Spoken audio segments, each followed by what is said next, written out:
Hi, my name's Victoria Sibson and I am one of the dancers here at Northern Ballet. This is my friend Hannah. Hello.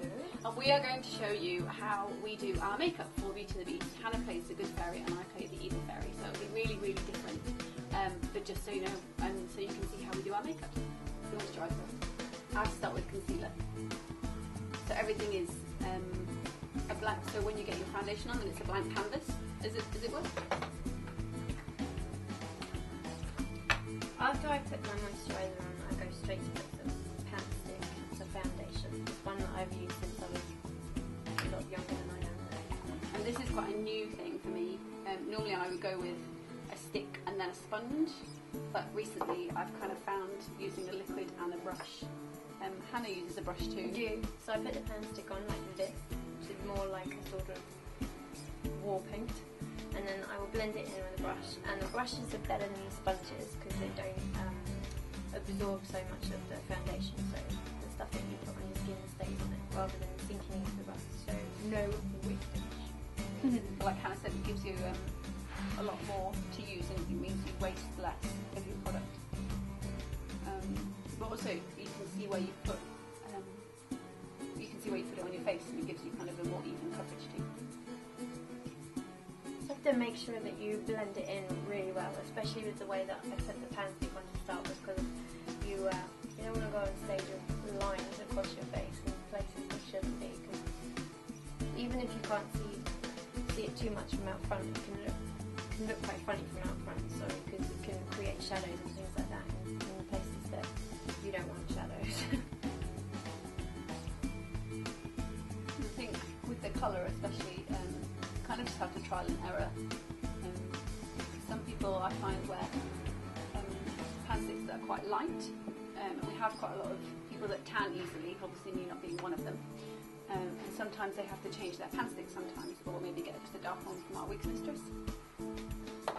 The next bit is really important for me because I like to put powder on, which sort of blocks in the foundation as it were and keeps it in place. And also, depending on what sort of skin type you have, you might sweat more than somebody else does. So if I put the powder on, it sort of helps to hold everything in place. This is an ancient powder pot that was given to me by Georgina. It's broken and it doesn't really do the job, but I can't bear to throw it away. I just put this on with a sponge. But for me it's easier to put it on with the cream and also with the powder. Again, our wigs mistress she has massive pots of powder, so basically if you ever kind of run out, then it's easy to refill if you've got your own pot or a pot that does the job. Now, even with the powder as well, I kind of like to put loads on because, say if you're doing a pas de deux or if you have partnering or something, you don't want to have all of your pan stick on your partner's costume. Yeah, it just helps keep everything in place, doesn't it? And also, during the show, it'll be something that you retouch, because obviously as you get hot and perhaps you start to feel like you're melting a bit, you'll have to reapply the powder so that your skin tone still looks consistent, not shiny in one place, matte in another. So, and like Hannah said, I put mine on with the pad and then just redo it with a brush because then it just kind of gets everywhere. Okay, the next thing I do is I get a white pan stick again, and I put, Vicky does this also, and we put it on I put mine on my eyelids. Yeah. This is a cheat, it just basically means that you don't have to use quite as heavy an eyeshadow as you would, so if you put this on, probably both, do you put it on your lid? Yeah, lid. Lid and under your brow. Lid and under your brow. And that lifts your eyes, it makes them look a lot bigger. It's sort of the start of your eye makeup. What I would use for maybe like a geisha makeup or something like that to really kind of make you white, I didn't really know that using it on your eyelids could help the look when you put your makeup on. So I actually took took this part of my makeup actually from Hannah and seeing her do it. Asked her about it, and I think sometimes that's a lot of getting to know how much makeup or where to put your makeup on is actually to see what other people do and just to try it out and see if it suits you. If it doesn't, then you've not lost anything. Right, so Hannah probably just doing... Okay, so this is probably where our makeup's going to start to differ a bit, isn't it? Because we're going to go to the eyeshadow. So for the good fairy, the idea is just to make her look as gorgeous and glamorous as possible. So just going to do standard sort of round tones for the eyes, just to lift them, and then we'll be putting on some lovely eyelashes. And this is where Vicky's eyeshadows will be. So this green. for this show, it's specific makeup, kind of colouring anyway for the makeup, and it's I think Helen maybe got this. Our Wigs Mistress got this from maybe Superdrug even, maybe Boots. Me, I can't remember. And all I'm going to do, I would normally put it on with a brush, which is if I was doing browns like Hannah's doing, I would normally put it on with a brush, kind of that was quite thick to kind of get kind of more of a shading. But because it's kind of a bit more in your face, I'm just going to use an applicator just because it gets a lot of it on quickly. And I think I'm going to do dark on my eyelids and then the lighter on the top. So even though I've already put my white on, the white also kind of acts as like a primer as well, like a bit of a base also, so like Hannah said, so it doesn't really move and you can kind of put it on quite heavily. So I'm just putting on the brown now, and I just like to do it just in the crease of your eyelid. You don't need to put too much of it on then, because where you're putting it is where it's needed. You don't have to sort of coat your eye. There's not a lot of space on your eyelids, so you need to make the most of it, don't you? Yeah. You'll get to see later why, because it might look now like I'm putting quite a lot on, but whereas Hannah can keep her face and her eyes quite not necessarily minimal, but she has a lot of extra stuff that goes on after that. This is my eyes and my makeup is all I have. Hannah has extra. It's sort of the main part of the evil fairy, isn't it? The eyes, and then they match with your headdress. Yes, and parts of the costume too. So kind of all the good fairy has a little bit more secret, sparkly thing. Then I like to use just a little bit of this. It's actually called Dazzle Dust. But I like to use just a little bit, again in the crease of the eye. It's a tiny bit darker than the eyeshadow pad, and it just opens up the eye again.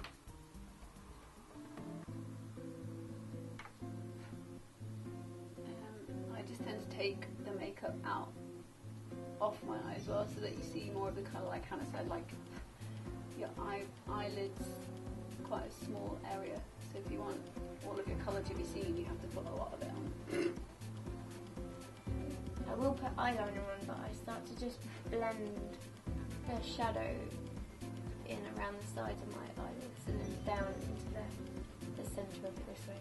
You have to be careful when you start shading and things like that, because it's actually quite easy to end up looking cross-eyed, which doesn't work on stage. Not for this character anyway.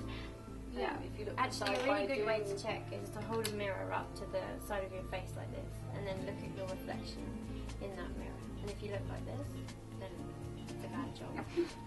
Right now I'm just sort of, I suppose, filling in my eyebrows. I think that's okay. It's just a regular eyebrow pencil with a comb. Definitely not what you do sort of for your everyday makeup, but certainly for stage makeup you want to make sure that your eyebrows are quite defined, because this helps obviously with the shape of your face, and from a distance, if you can't see somebody's eyebrows, it makes them look quite different, which again works for some roles, but definitely not for the good fairy. Also, if you don't have your eyebrows penciled in, then your expression is lost, so you could be doing the most dramatic thing you've ever done on stage and no one actually knows what you're doing. Now I just put just a bit of blush.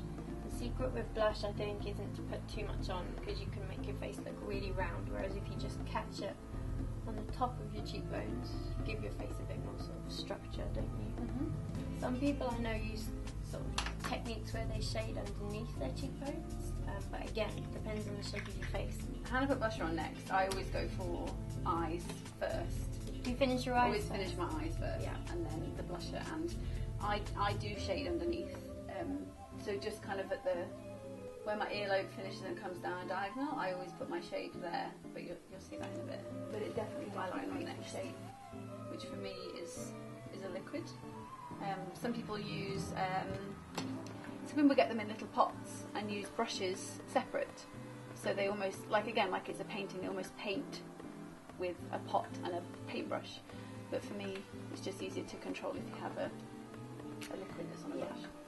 Liquid eyeliner is quite difficult to get used to, actually, isn't it? But once you do, it's good. And then there's always one side that looks more even than the other, but you have to try and, as much as you can, level it out, because otherwise you can have one eye look a lot bigger than the other. For a long time, I never used to wear liquid liner at all on the top, and I just used to use a soft kohl pencil on the bottom, which is basically similar to your eyebrow pencil. But just it's for eyeliner rather than double use. Then one of my favourite bits, mascara. I love mascara. And some people actually tend to put mascara on, so we're going to put false eyelashes on, but some people put them on eyelashes first and then mascara everything. But I don't know about Hannah, but my eyelashes are quite fair, so as much black as I can from the beginning is better. Some eyelashes. So then, what's good about the eyelashes is that you can actually use them again and again. You have to care for them though. So, to brush all the excess mascara off from last time, which actually looks pretty disgusting, so I'll rub that away. There's just a bit of glue. Eyelashes come in boxes. You can either get the ones from Creelin, which are kind of mainly kind of theatre makeup. But because obviously we get them from our wigs mistress, but you can get them, and they do in the shops and things, but they normally come with a little pot of glue. Hannah gets them like this, but then has her own little pot which she keeps them in, so she obviously knows which ones are which, and they just kind of safer, I guess, like that. So then, what's good about the eyelashes is that you can actually use them again and again. You have to care for them though. So, to brush all the excess mascara off from last time, which actually looks pretty disgusting, so I'll rub that away. And then what's nice about these is they've got a slight curve in them from where I've worn them before, because when you do get them, they can be quite stubborn to start with, so you have to sort of blend them, but those are them. And then I'll just dab the glue all the way along. But a good fairy, you can't really go too big.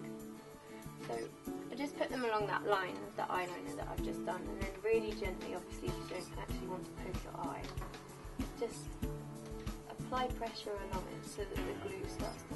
You have to just be careful because it does take a little while to dry, and you can end up with an eyelash stuck up here rather than on there, which is not good. Which nobody wants.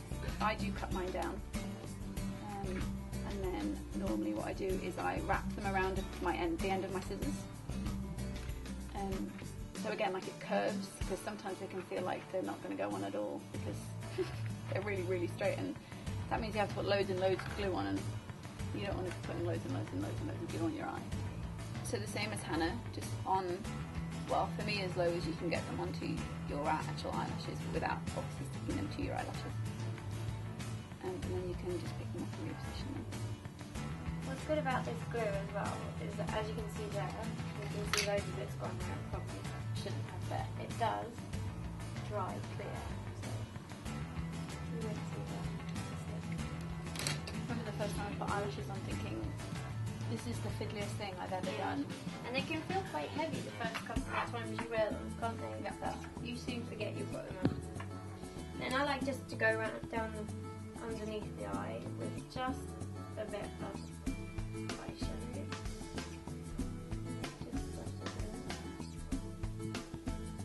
While I'm waiting for that to dry, I'll put my liquid eyeliner underneath. So again, like it makes your eye pop. The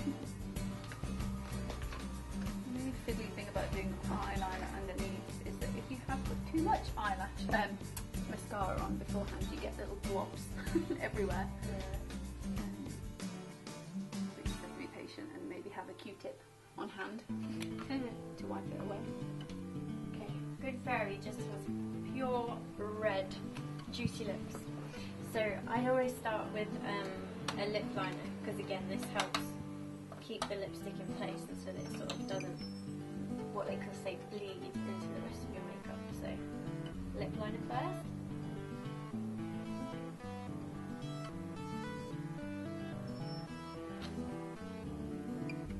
And then just fill it in. Lovely lipstick. And this one is actually called Showbiz. That's right, it's Your pink bag of sparkle. my sparkle spray, my sparkly bits. And my sponge. And this stuff, which is just like sparkly liquid, I suppose. You have to shake it loads because it, I mean, My next bit, while I'm still waiting for my new stripe, is to put a bit of brown on the brush. Squeeze as if you're pouting. Ooh. And just gently make a line for a bit of shading on each of my cheeks. I was told to do this by our ballet mistress because she said it would help the shape of my face on stage and add a bit more shading, because sometimes with the lights, and because we have lights coming down and to the sides, your face can look quite washed out. Because I have on stage pale hair, rather dark, I have to put, you'll see later, I have to put blusher across the top of my head so there's a lot more shadow and so you can actually see my face on stage. just like so. I'll leave that to settle for a bit. This is a trial and error has found that once I've poured it out, if I leave it for a little while, it goes on a lot easier.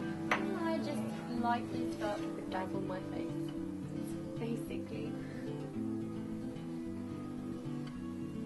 put it on my cheekbones and also across my forehead, and then when you're on stage, that catches the light. Apparently. I also put a little bit in my eyelashes because you can never have enough sparkle. As you can see, this is done. Can you see this? It's like a silver soup, which constantly is changing. This is actually what the good fairy has to put all over her body. Gives it a nice sheen and makes her look a lot different from anybody else on stage. So you just wipe it on like this. Now, stuff at the bottom of the bowl for some reason is a lot better to go on. There you go. You see? And then I get to put this all over my arms and my neck and my back. Just like so. As it dries, it's not quite, it won't look as wet, but it will still look really, really silvery. And then I just start to, once I've done the silver on my arms and on my neck, as you can see here, I just blend it just a little bit into my jawline and up the sides of my face. I don't have to put this on the whole of my face, but I just find that it looks a lot better if there's sort of some blending going on rather than two separate colours. Well, Hannah does scary, sparkly, God knows what else. Not at all. Evil fairy does not like sparkles. Don't do sparkles. So I'm just going to put my blusher on over the top of where I put my shading, and then, like I said, I'm going to put blusher across my hairline. Not obviously like making it like I've got like a little red rimmed face, but again, just so the lights, when they catch the blusher, the rest of my face is seen. After I put a slight bit of blusher around here, I also put it along my chin line, and then blend it down. It's exactly the same reason. It's just to give so you can see your chin rather than just your neck and your head being like a chunk. With the lights coming from either side, you don't. Yeah. So Hannah's already done her lipstick, but mine's the last thing because normally you're snacking or you're having a nice little bite to eat before the show. So the same as Hannah, I'm putting a darker lip gloss, a darker pencil on. So lip liner done. Now Hannah's used like pillar box thread. Oh yeah, what do you use? Mine's a lot darker. I don't actually. More like a Oh no, fine- mahogany. Oh, Mahogany. a fine red wine colour. Yeah, there you go. And then after this, I just put some gloss on, just so it looks a bit more zhuzh. Hannah's got all the glitter on; she can't have it all. It's true. Maybe I should go with gloss as well. Okay, then the final touch for me is the spray. which again, is shake quite vigorously, and then just spray it all over here, and then cross my face. Oof, just like so. And I'm done. A sparkly fairy, full of goodness. To Also, combat you. Also, you have to make sure that Hannah is standing nowhere near you when she sprays it, because it goes everywhere. It does. Absolutely everywhere. There's probably some on the camera right now. Gloss on. I haven't curled my eyelashes, but I would normally just bung them together and curl my eyelashes. And then the only other thing I have to put on is my earrings, and they're nice black earrings. But I think that's pretty much it for me as well. Yep, done.